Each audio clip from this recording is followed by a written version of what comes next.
Hello guys, তোমাদের প্রথমেই জানিয়ে নিচ্ছি নমস্কার। আজকে আমি তোমাদের মাটির একটি সুস্বাদু খাবার মানে ফুচকা বানিয়ে দেখাবো। আর এটা বানানোর পর কিন্তু আমি রং করেও দেখাবো। এর জন্য তোমরা ভিডিওটা শুরু থেকে শেষ পর্যন্ত দেখতে থাকো। আমি ফুচকার জন্য একটা সুন্দর প্লেট বানিয়ে নিচ্ছি।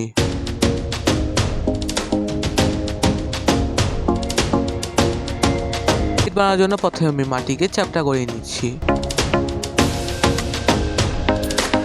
আর এখন আমি প্লেটের বাকি অংশগুলোকেও কিন্তু কেটে নিচ্ছি।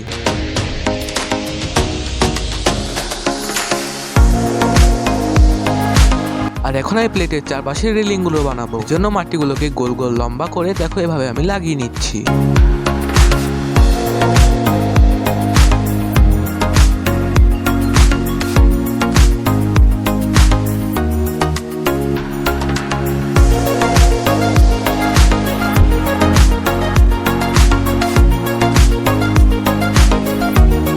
প্লেটের চারপাশটা সুন্দর দেখার জন্য আমি ঢেউ ঢেউ করে মাটি দিয়ে বানিয়ে নিচ্ছি।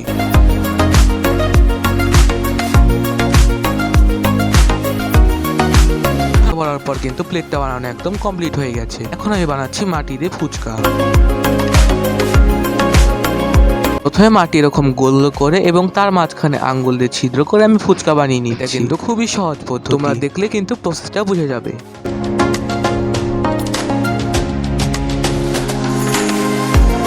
আর এই দেখো এভাবে করে কিন্তু আমি একটা ফুচকা বানিয়ে নিচ্ছি। আর এভাবে করে কিন্তু আমি সবগুলো ফুচকাকে বানাচ্ছি। এখন আমি বানাচ্ছি মাঝখানে যে টক জলের প্লেটটা থাকবে সেটা বানানোর প্রসেসও কিন্তু খুবই সহজ।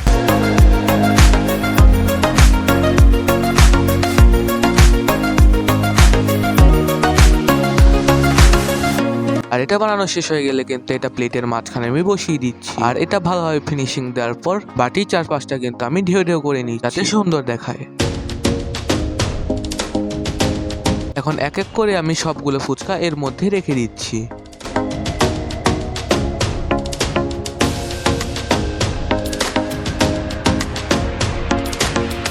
আর এরপর সবগুলোর ভিতরে কিন্তু আমি মাটি দিয়ে ফুচকার ঘুগনিগুলো ভরে দিচ্ছি। ছোট ছোট মাটির ডলা নিয়ে ভিতরে আমি এগুলো ভরে দিচ্ছি। আর উপরে ডিম দেখানোর জন্য আমি এভাবে মাটিগুলোকে লম্বা লম্বা করে বসিয়ে দিচ্ছি।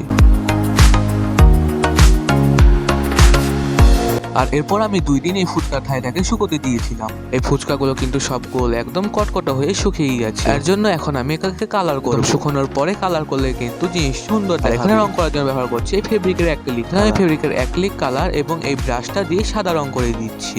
আর রঙের মধ্যে একটু জলও মিশিয়ে, কারণ এই রংগুলো অনেক ঘন হয়ে থাকে।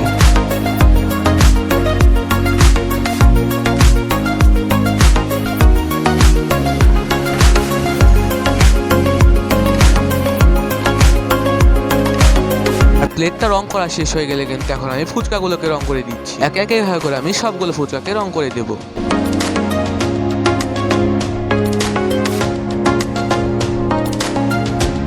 এই দেখো এই ফুচকাগুলোর মধ্যে কিন্তু এখন সাদা রং করা একদম কমপ্লিট হয়ে গেছে। এখন আমি বানাচ্ছি ফুচকা। এর জন্য হলুদ রঙের মধ্যে একটু লাল রং মিশাচ্ছি। ফুচকার রং করার আগে এখন আমি প্লেটের রংটা করে নিচ্ছি। এখানে আমি প্লেটের রং হিসেবে ব্যবহার করছি নীল কালার।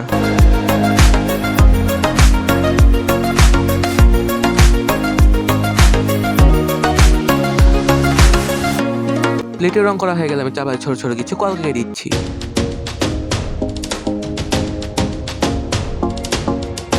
এরপরে আমি রং করে দিচ্ছি ফুচকাগুলো। সবগুলো ফুচকাকে আমি একইভাবে রং করব। ফুচকা রং করতে গিয়ে আমি ভুলে গেছিলাম এটার মধ্যে কিছু কলকে দিতে হবে।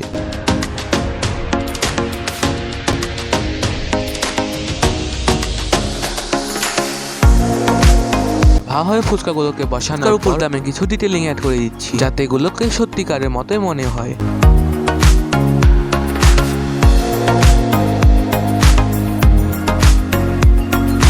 এই সাদা কালো রং করার পরে কিন্তু তৈরি হয়ে যাবে আমাদের সুস্বাদু ফুচকা।